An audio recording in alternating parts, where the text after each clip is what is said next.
Du 21 au 26 mai, une délégation régionale de la région Sud, composée de responsables politiques et chefs d'entreprise, effectue un voyage officiel en Israël et dans les territoires palestiniens. L'occasion de découvrir de nombreuses innovations qui auront un impact dans nos vies futures. Et pour en parler, nous accueillons Bernard Klenhoff, conseiller régional, président de la commission développement économique et digital, industrie, export, attractivité et cybersécurité, président de Rising Sud, ainsi que Lionel Stora, président du Fonds social juif unifié Marseille-Provence.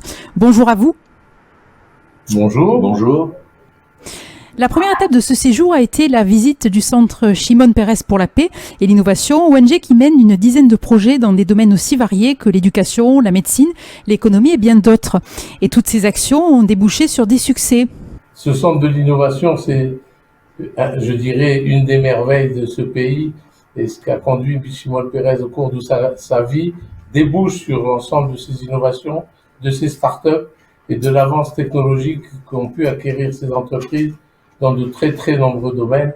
Mais on aura l'occasion d'y revenir puisque la base de notre voyage était les techniques et les technologies liées à l'eau, qui était une vraie problématique maintenant dans notre région Provence-Alpes-Côte d'Azur, plus largement en France, ainsi que les sujets d'écomobilité, puisque la mobilité, comme dans toutes les villes côtières, est un réel problème. Et nous le connaissons à Marseille, à Toulon, à Nice. Et aujourd'hui, on trouve des partenariats ici qui vont nous permettre d'avancer sur ces sujets. Alors dimanche, la délégation a pu échanger avec le groupe DEX, composé d'experts israéliens et palestiniens. Ceux-ci travaillent depuis 2004 sur de nombreux thèmes liés au processus de paix et ont l'oreille de nombreux acteurs tels que la Commission européenne, la Banque mondiale et le Fonds monétaire international. Qu'est-il ressorti de cette rencontre ? Bien, vous savez que le président Muselier est extrêmement attaché au rôle diplomatique que doivent jouer les régions qui sont des acteurs majeurs de notre organisation territoriale.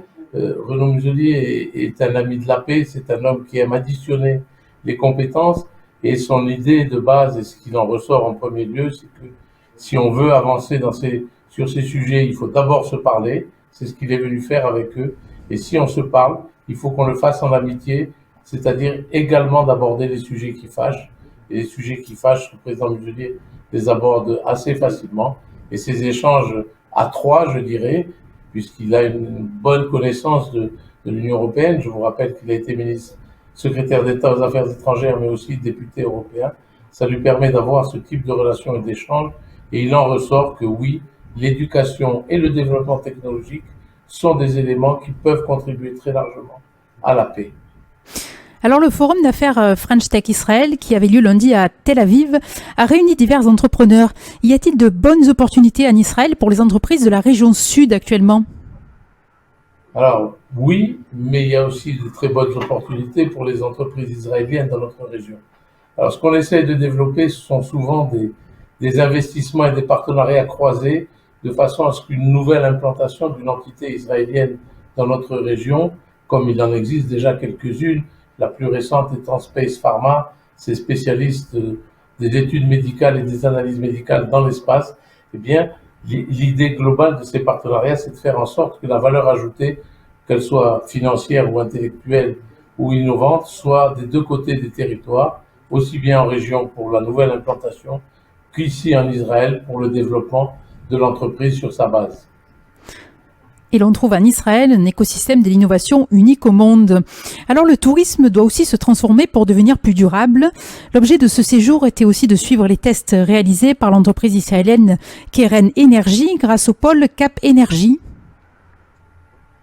Ah oui, alors on a visité un hôtel, puisque c'était le sujet d'un financement porté par l'Europe. Alors c'est un financement qui concernait 3 pays, donc la France au travers de son pôle de compétitivité Cap Énergie, l'Espagne et Israël, pour que des opérations et des actions soient menées dans des hôtels. Et nous, il se trouve que celui que nous avons vu était une auberge de jeunesse, des opérations qui vont dans le sens de la durabilité du climat. Et l'expérience que nous avons vue, c'est le monitoring des consommations électriques dans l'hôtel au quotidien, qui ont fait baisser les consommations de 30%, parce qu'on se rend compte que quand on les mesure et qu'on en attend un résultat, bien les acteurs que sont les occupants de l'hôtel, que ce soit les personnes qui travaillent ou les touristes, eh bien tout le monde joue le jeu et la consommation, je vous dis, a été améliorée de 30%. La deuxième étape, c'est qu'ils vont essayer et ils vont mettre en œuvre les mêmes opérations sur les consommations d'eau. Mardi, nos entreprises régionales étaient bien représentées lors du salon EcoMotion de Tel Aviv dédié à la mobilité intelligente. Quelles sont les avancées dans ce domaine? Alors, les éléments que nous avons rencontrés sont essentiellement sur les véhicules électriques, deux éléments. Des éléments sur la manière de recharger les véhicules avec une entreprise en particulier qui le recharge par induction, et c'est un petit peu le fonctionnement qu'on retrouve dans nos tramways, que ce soit à Nice ou à Bordeaux. Et là, il s'agit de le développer pour des véhicules aussi bien en roulant qu'en parking.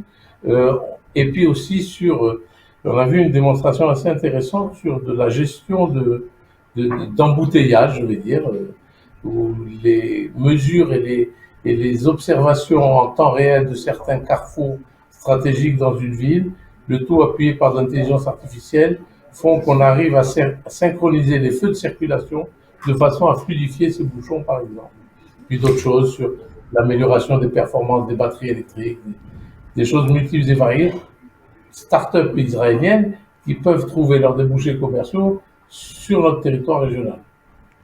Et force est de constater la saine émulation dans ce domaine, puisqu'en 2021, la start-up israélienne Air dévoilait sa voiture volante électrique. Eh bien, merci beaucoup pour cette interview. Je vais maintenant passer la parole à Lionel Stora, président du FSJU. Écoutez, moi je voudrais juste dire au nom du Fonds social du Finifié à quel point on est ravis de l'initiative du président Muselier, le remercier. Et puis comme la thématique c'est quand même l'eau, la thématique de cette délégation, réexprimer en quoi c'est extrêmement concret, puisque l'eau est un sujet majeur actuellement, en particulier en France, depuis toujours en Israël, et on se rend compte effectivement de la puissance des échanges quand on parle autour des sujets de l'eau. Et c'est aussi une passerelle, on a parlé effectivement de partage, on a parlé effectivement de tisser des liens, de resserrer les liens. C'est à travers des initiatives comme celle-là, à travers des sujets concrets, qu'on pourra effectivement aller de l'avant. Donc on a beaucoup à apprendre effectivement des Israéliens, beaucoup à apporter certainement aussi. Et c'est tout l'intérêt de cette délégation qui est extrêmement large, extrêmement plurielle, comme vient de l'expliquer Bernard. Tout à fait, la gestion de l'eau et celle de l'énergie a toujours été une question de survie pour Israël qui s'est imposé comme leader en la matière. Quelles solutions innovantes et transposables dans notre région avez-vous découvert via la Compagnie nationale des eaux Mekorot? Il y a un sujet qui nous a passionnés, et c'était l'objet d'ailleurs de la présence de Fabienne Joly, notre conseillère régionale présidente de la Société du Canal de Provence, c'est les taux de réutilisation des eaux usées qui sont extraordinaires dans ce pays et qui, on le sait, donnent des résultats puisque ça existe depuis plus de 30 ans. Et s'il y avait des conséquences fâcheuses qui pouvaient avoir lieu sur la santé humaine, je pense qu'on le saurait depuis longtemps. Effectivement, l'entreprise Bermad est pionnière dans ce domaine. Alors l'agriculture doit répondre à un défi, celui de nourrir une population en expansion, tout en étant respectueuse de l'environnement. Vous avez pu mesurer l'expérience israélienne en termes d'irrigation intelligente et d'agriculture de précision? Oui. Alors, je te laisse la parole. Cette agriculture est déjà exploitée en région Provence-Alpes-Côte d'Azur. Nous le faisons entre autres avec la Société du Canal de Provence. Et aujourd'hui, la devise est simple, il faut qu'on fasse plus et mieux avec moins. Et c'est ce à quoi s'emploie cette entreprise qui nous démontre ses performances au quotidien, en particulier sur un sujet qu'elle maîtrise depuis de très très nombreuses années, sur le goutte à goutte. Eh bien, merci pour cette interview riche de sens. Du 25 mai au 11 juin, le parc de Maison-Blanche accueille une exposition sur les arts éphémères. Ce rendez-vous incontournable de la création contemporaine s'inspire du thème essai.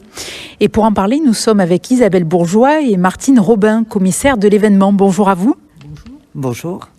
Cet événement se démarque des autres car hormis les artistes reconnus nationalement et internationalement, vous faites aussi la place aux jeunes créateurs. Absolument. Jeunes créateurs artistes et jeunes créateurs futurs artistes, puisque certains sont encore à l'école d'art à Marseille. Et ça a été une volonté dès le départ, portée d'ailleurs par Anne-Marie Destiendorf, la maire actuelle de la mairie du 9-10, Et quand elle a imaginé cette manifestation, tout de suite, l'école d'art de Marseille a été associée de très très près. Et ils étaient vraiment. C'est un partenariat depuis le début avec l'école d'art de Marseille. Il fallait oser, et l'on apprend d'ailleurs beaucoup de la jeunesse. Et vous accueillez aussi des scolaires.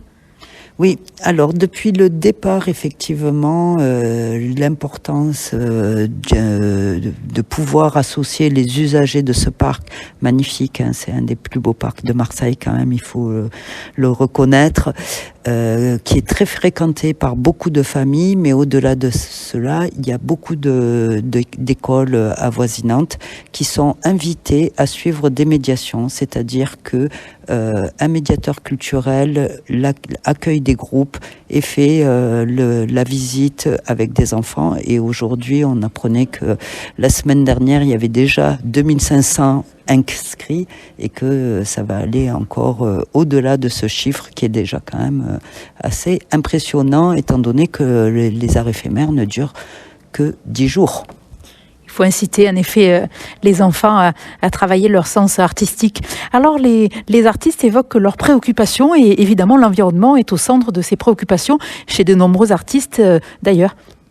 Oui, je crois que de toute façon, actuellement, et on peut dire hélas, nous sommes tous percutés par le changement climatique. On voit aussi depuis plusieurs années que je dirais que cette inquiétude nous percute automatiquement à la réflexion des artistes sur ces sujets-là. Donc, avec Martine, plus spécifiquement cette année, on peut parler du travail de Rebecca, qu'elle a appelé le sang des glaciers.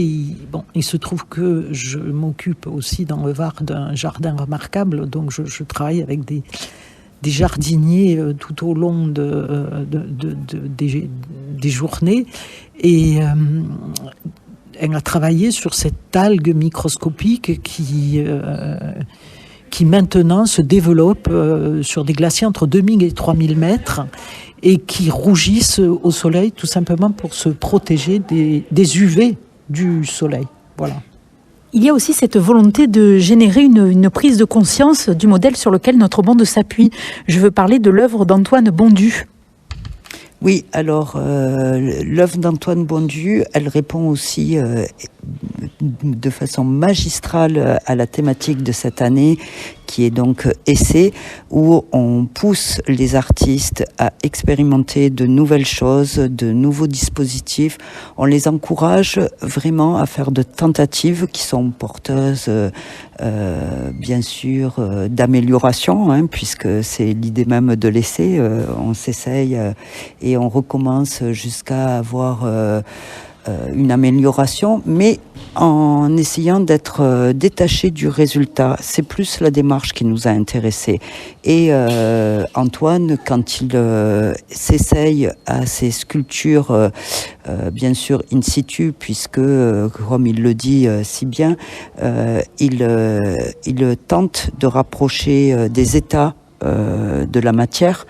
Là, en l'occurrence, il propose une poutre de 3 mètres qui repose en fait sur un rocher et qui a été coulée dans du béton et qui en fait a été décoffrée avant d'être sèche. Donc ça produit en fait une sculpture qui épouse aussi le relief et qui est en équilibre sur cette roche et qui est placée de magnifique façon sur un dévers que nous propose le parc et que l'on voit à partir du parvis du parc de Maison Blanche et qui sous-entend aussi tout l'engagement de cet artiste pour créer cette pièce, mais qui est à l'image en fait de l'engagement de tous les artistes. Et on est encore dans des valeurs sportives, n'est-ce pas? Puisque c'est aussi le point commun qu'on trouve entre le milieu du sport et le milieu de l'art, en fait. C'est que chacun doit s'engager corps et âme dans leur activité réciproque. Et certains artistes ont clairement fait référence à cette temporalité post-Covid. Je pense à la production de Raphaël Hémine, dont les œuvres sont habitées par des végétaux ou colonisées par des insectes et des bactéries. Oui, et je voulais aussi revenir très rapidement sur Antoine Bondu par rapport à une des questions précédentes sur l'environnement, parce que il dénonce aussi dans sa pièce cette utilisation effrénée du béton, et qui là, en l'occurrence, c'est du béton qui s'effondre. Donc ça fait écho justement, entre autres, au récent tremblement de terre en Turquie. Aussi, et Raphaël Lemine, comme l'avait fait d'ailleurs l'année dernière Pascal Silva, beaucoup d'artistes maintenant, surtout ceux qui travaillent la terre, essaient aussi que leurs œuvres soient hospitalières pour la faune et la flore, parce qu'ils laissent leurs œuvres comme... Alexandre et Paul le font aussi avec leur grand vitrail en caramel.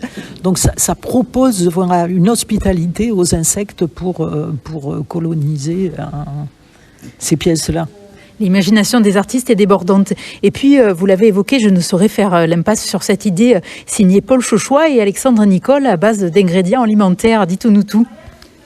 Alors, effectivement, c'est un très beau duo qui s'est formé suite à une rencontre sur une exposition. Donc, c'est ce que ça apporte aussi, les arts éphémères, hein, c'est de faire émerger des choses.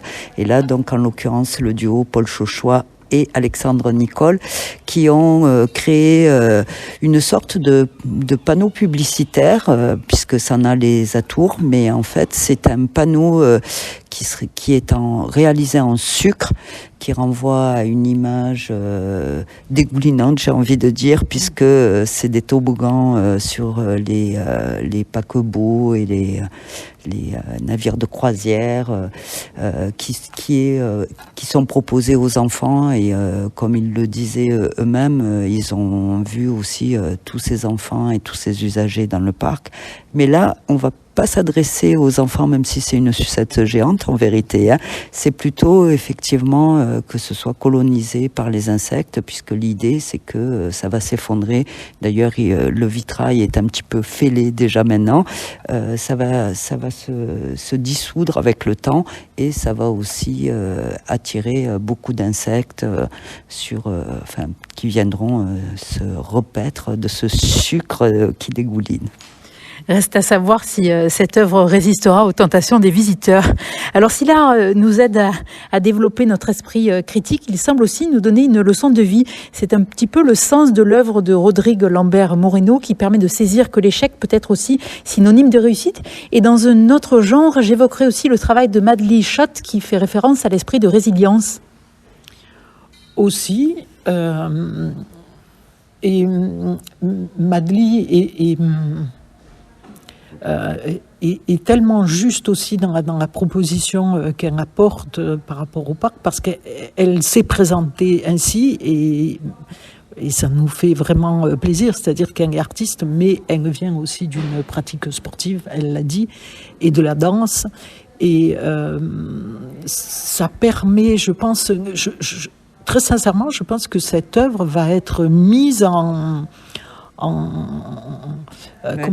va être activé par le public, par le public, et je crois qu'ils vont tous s'essayer aux propositions qui sont induites par les différents petits socles qu'elle a installés. Oui, et sans doute, prendre du temps, lâcher, réfléchir, etc. Alors évidemment, l'un des temps forts prochainement sera la Coupe du Monde de rugby, et l'exposition y fait un clin d'œil. Exactement. Alors c'est au monde du rugby plus précisément, mais c'est vrai qu'au départ on voulait, comme habituellement avec Isabelle, trouver un écho avec l'actualité culturelle de notre territoire, et on pensait aux Jeux Olympiques de 2024 que tout le monde a à l'esprit, puisque bon nombre d'acteurs et d'artistes travaillent actuellement sur des projets pour les futures Olympiades. Donc l'idée, c'était de pouvoir amorcer ce temps sportif, et avec Isabelle, on a une culture commune du rugby. Donc effectivement, c'est vers le rugby que notre choix s'est porté. Et l'idée de proposer ce terme polysémique de l'essai permettait aussi de voir plus loin, d'anticiper sur l'année prochaine avec l'idée de transformer cet essai. Et là, je veux faire un clin d'œil encore une fois aux ateliers publics, puisque ils ont pris le mot essai à la lettre, puisqu'ils nous ont proposé un ballon de rugby à 15 qui est devant des cages et qui ne demande qu'à transformer cet essai. On espère que l'équipe de France transformera aussi l'essai lors de la prochaine Coupe du Monde. Eh bien, merci pour cette interview en duo. Je précise aussi que cette exposition vient d'être labellisée Olympiade culturelle et qu'elle est accessible librement tous les jours de 9h à 19h dans le parc de Maison-Blanche. Pour plus d'informations, rendez-vous sur le site art-du6éphémère.fr. Merci à vous deux.